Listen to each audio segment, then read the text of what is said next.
Hi guys, today we are discussing about the topic explanation of surface tension on the basis of molecular theory.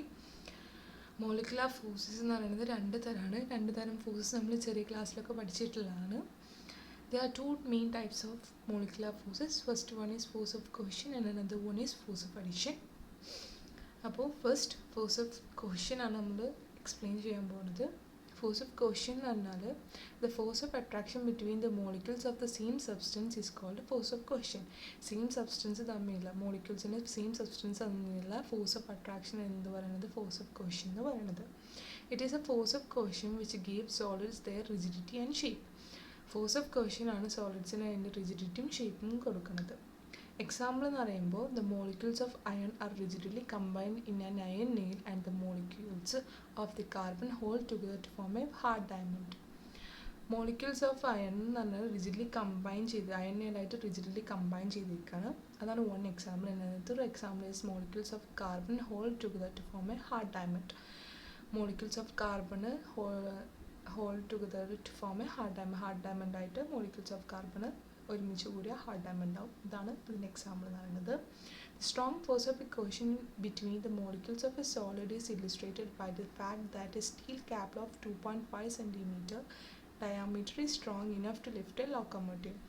For cohesionൻ്റെ strong force illustrate ചെയ്യുന്നത് എങ്ങനെയാണെന്ന് വെച്ചാൽ ഒരു steel cable 2.5 centimetre steel cable diameter steel ക്യാബിൽ enough to lift its locomotive. അത് ഒരു ലോക്കോമോട്ടീവിനെ lift ചെയ്യാനുള്ളൊരു strong ഉള്ളൊരു ക്യാബിലാണ്, 2 സ്റ്റീൽ ക്യാബിലാണ്. അതാണ് എന്താ പറയുന്നത് സ്ട്രോങ് ഫോഴ്സ് ഓഫ് കോഹഷന് എക്സാമ്പിളായിട്ട് പറയുന്നത്.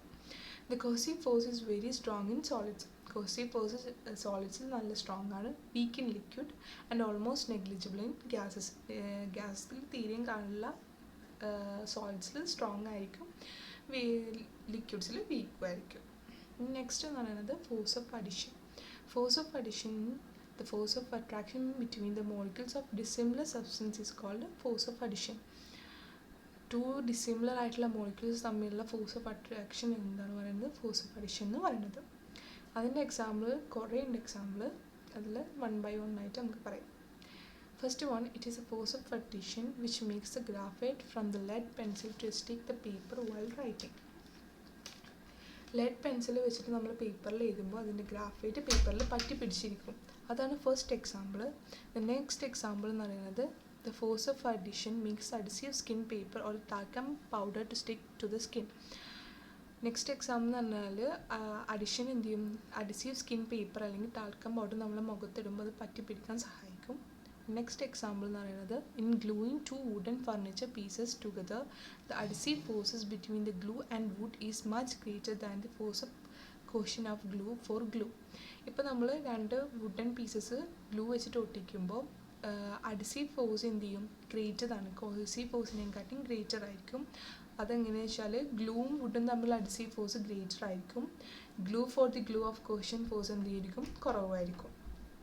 The next എന്ന് പറയുന്നത് water wets the wall of its glass container because the force of addition between the water and glass is greater than the force of cohesion between water molecules. Glass കണ്ടെയ്നറിലെ മുകളിൽ നിൽക്കുന്ന water വെറ്റാനുള്ള കാരണം എന്ന് പറയുന്നത് വാട്ടറും ഗ്ലാസും തമ്മിൽ അഡിസീവ് ഫോഴ്സ് എന്താണ്, ഗ്രേറ്റർ ആണ് than the force of cohesion between water molecules. Water മോളിക്യൂൾസിലുള്ള കോഹഷൻ്റെ ഫോഴ്സിനെയും കാട്ടിയും വാട്ടറും ഗ്ലാസും തമ്മിലുള്ള അഡിഷൻ ഫോഴ്സ് എന്താണ്, നല്ല കൂടുതലാണ്.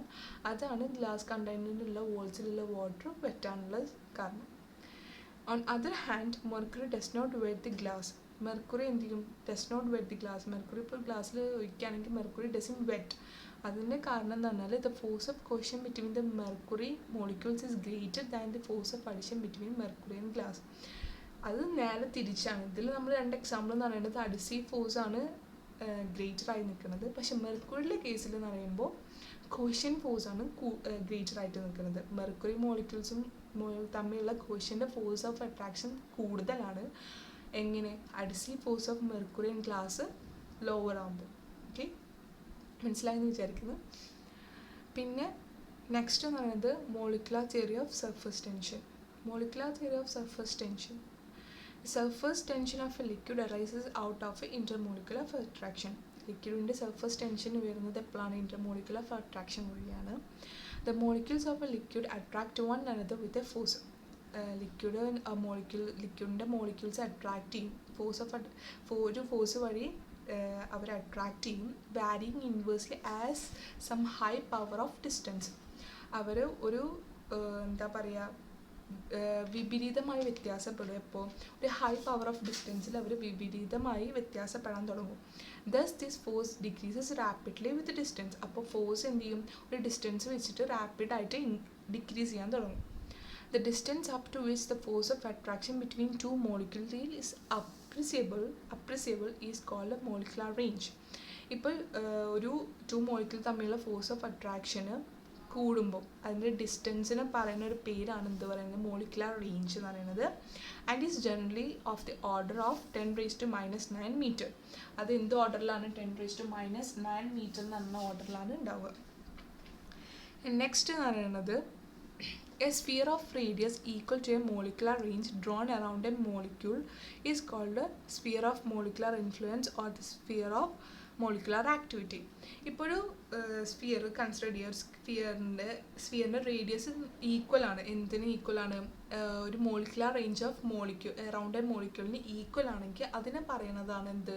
Sphere of a molecular influence or a sphere of molecular activity എന്ന് പറയുന്നത്.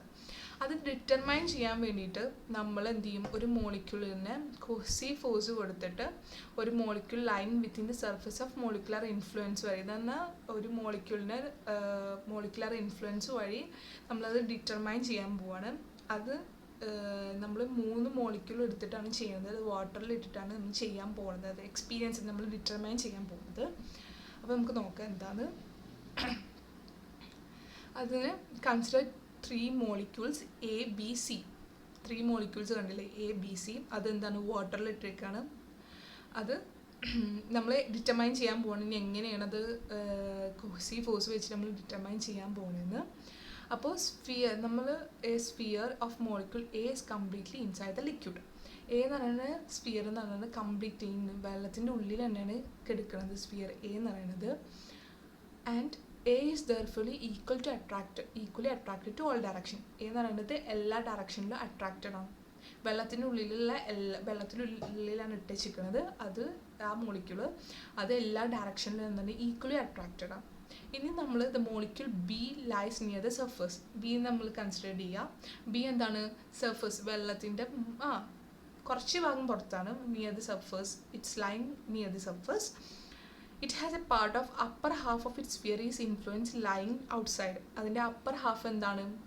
ഔട്ട്സൈഡിലായിട്ട് ലൈ ചെയ്തിരിക്കുന്നത്. അതെന്താണ്? പുറത്തേക്ക് ഇൻഫ്ലുവൻസ് ആയിട്ടാണ് നിൽക്കുന്നത്. The number of molecules of water lying in the lower half is much greater than the upper half. അപ്പോൾ വെള്ളത്തിൽ എന്ന് പറഞ്ഞാൽ ഈ ബി എന്ന് പറഞ്ഞ മോളിക്യൂളിൻ്റെ ലോവർ ഹാഫ് നോക്കി നോക്ക്. ലോവർ ഹാഫ് പകുതി മുക്കാലും എന്താണ്? ഉള്ളിലേക്ക് അട്രാക്ട് ചെയ്തിട്ടും അതിൻ്റെ ചെറിയൊരു പോർഷൻ പുറത്തേക്ക് അട്രാക്ട് ചെയ്തിട്ടാണ് നിൽക്കുന്നത്. Therefore, the molecule B experience the result of force directed towards the interior of the liquid. അപ്പോൾ ബി എന്ന് പറയുന്നത് മോളിക്യൂൾ എന്താണ് എക്സ്പീരിയൻസ് ചെയ്യണത്? ഇൻറ്റീരിയർ ഓഫ് ദ ലിക്വിഡിൻ്റെ റിസൾട്ട്, ഇൻറ്റീരിയർ ആയിട്ടുള്ള ലിക്വിഡിൻ്റെ ഫോഴ്സിനെയാണ് എക്സ്പീരിയൻസ് ചെയ്യുന്നത് resultant. B resultant the force of directed towards the interior of the liquid.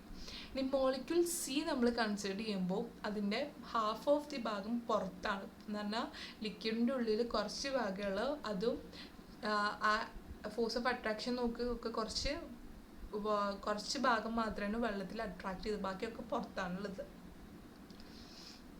The molecule C is lying on the liquid surface as the upper half of the sphere influence lying completely outside.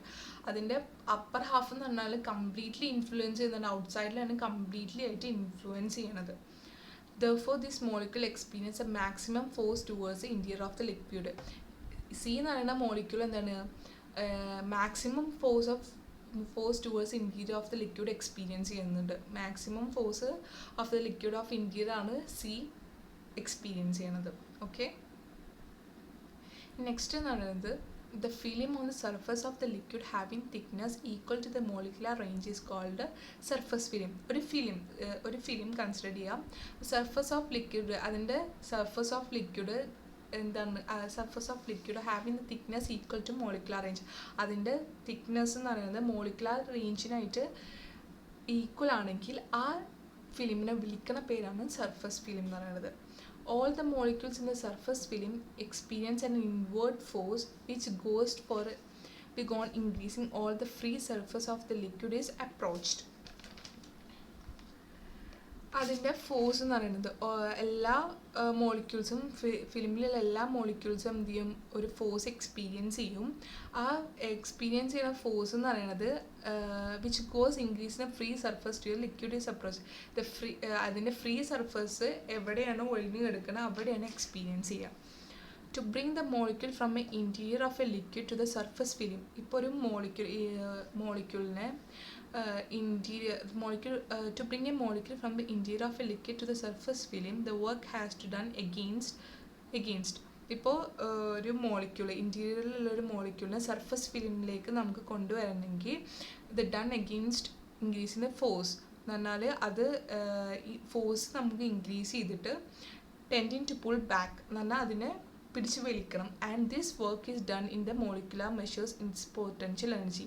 ഈ work done ചെയ്യണത് എന്താണ്, molecular measures. ആ work done ചെയ്യുമ്പോൾ അതിൻ്റെ potential എനർജിയാണ് നമ്മൾ measure ചെയ്യണത്. Next, now a system always behaves in such a way so that it reduce its potential energy to the minimum. ഇപ്പോൾ ഒരു സിസ്റ്റം ഇങ്ങനെ ബിഹേവ് ചെയ്യുകയാണെങ്കിൽ എന്ത് ചെയ്യും, പൊട്ടൻഷ്യൽ എനർജി റെഡ്യൂസ് ആവും. അത് റെഡ്യൂസ് ചെയ്തിട്ട് ഒരു മിനിമം ലെവലിലേക്ക് എത്തും. Thus the surface film tends to have its least potential energy. അപ്പോൾ സർഫസ് ഫിലിംസിന് ഒരു ടെൻഡൻസി വരും ലീസ്റ്റ് പൊട്ടൻഷ്യൽ എനർജി ആയിട്ടൊരു ലീസ്റ്റ് പൊട്ടൻഷ്യൽ എനർജി ആവാനുള്ളൊരു ടെൻഡൻസി വരും. Tends to have a minimum number of molecules in its. അപ്പോൾ എന്ത് ചെയ്യും, മിനിമം നമ്പർ ഓഫ് മോളിക്യൂൾസ് എന്തുണ്ടാവുള്ളൂ, സർഫസ് ഫിലിമിൽ ഉണ്ടാവുള്ളൂ. Since the thickness of a surface film is fixed. ഇപ്പോൾ സർഫസ് ഫിലിമിൻ്റെ ഒരു തിക്നെസ് ഫിക്സ് ചെയ്ത് വെക്കുകയാണെങ്കിൽ the number of molecules in it can be decrease.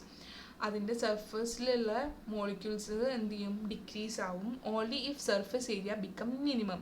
എപ്പോഴാണ് അത് ഡിക്രീസ് ആവുക, അതിൻ്റെ സർഫസ് ഏരിയ മിനിമം ആകുമ്പോൾ. Hence the free surface of a liquid at rest. ഇപ്പോൾ ഒരു ഫ്രീ സർഫസിലുള്ള ലിക്വിഡ് റെസ്റ്റിലാണെങ്കിൽ tends to have a least surface area. അപ്പോൾ ഒരു ഫ്രീ സബ്സ്റ്റൻസ് റെസ്റ്റിലാണെങ്കിൽ അതിൻ്റെ സർഫസ് ഏരിയ എന്നൊരു ലീസ്റ്റ് ആയിരിക്കും. And hence the potential energy so that it behave like an elastic membrane. അപ്പോൾ ആ സർഫസ് എന്ത് ചെയ്യും, ഒരു ഇലാസ്റ്റിക് മെംബ്രെയിനായിട്ട് ബിഹേവ് ചെയ്യും. എപ്പോഴാണ് ആ സബ്സ്റ്റൻസ് റെസ്റ്റിലാണ്, പിന്നെ അതിൻ്റെ സർഫസ് ഏരിയ എന്നുള്ളത് ലീസ്റ്റാണ്. അപ്പോൾ അതിൻ്റെ പൊട്ടൻഷ്യൽ എനർജി ബിഹേവ് എങ്ങനെയാണ്, ഇലാസ്റ്റിക് മെംബ്രെയിൻ പോലെയാണ് ബിഹേവ് ചെയ്യുക. അപ്പോൾ I hope all you understand. എനിക്ക് തന്ന ടോപ്പിക് കഴിഞ്ഞിരിക്കുന്നു. എല്ലാവർക്കും മനസ്സിലായെന്ന് ഞാൻ വിചാരിക്കുന്നു. Thank you so much.